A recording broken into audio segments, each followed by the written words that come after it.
and welcome back to our channel. So today in this video we are going to discuss about how to recover lost streak on Duolingo. So without wasting much of our time, let's get straight into the video. So if you want to recover your lost streak on Duolingo, all you can do is simply go to your Duolingo. Once you're in your Duolingo, you can go in your profile and tap on your store.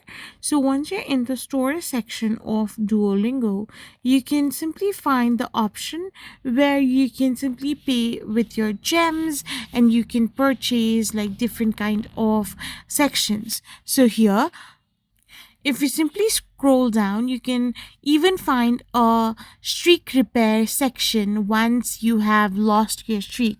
So if you have lost your streak, you can simply find this.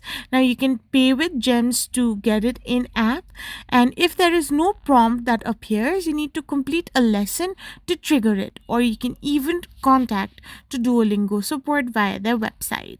I hope you found this video helpful, so don't forget to hit that subscribe button and to give us a thumbs up. We will be back again with more informative videos. Thank you for watching and stay tuned for our next video.